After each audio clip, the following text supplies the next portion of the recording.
Esther फारस की रानी थी। यहाँ तक कि उसका पति राजा क्षयर्ष उसके रहस्य को नहीं जानता था। एस्तेर यहूदी थी। एस्तेर का रिश्तेदार मोर्दकै महल में कार्य करता था और उसकी देखभाल भी करता था।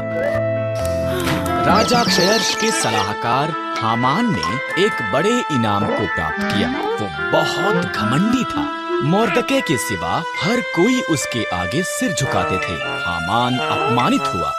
उसने मोर्दकै और सभी यहूदियों को मारने की प्रतिज्ञा की। हामान ने क्षयर्ष को बताया कि यहूदी खतरनाक थे और उन्हें मारना चाहिए। क्षयर्ष सहमत हो गया और उन्हें मारने की एक योजना बनाई। मोर्दकै डर गया था और रानी एस्तेर को ये संदेश भेजा, राजा के मन को बदल। मोर्दकै ने कहा, अगर मैं उसके निमंत्रण के बिना जाऊं तो वो मुझे भी मार देगा।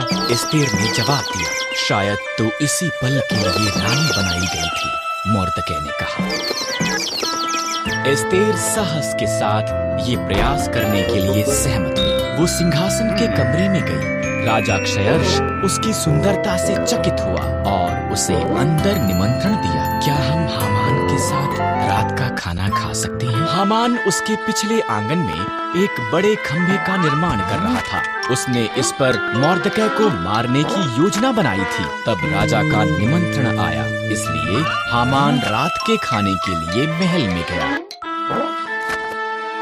एक मनुष्य मुझे और मेरे लोगों यहूदियों को मारना चाहता है। एस्तेर ने राजा क्षयर्ष को बताया। कौन ऐसी बात करेगा? उसने पूछा। दुष्ट हामान। एस्तेर रोई।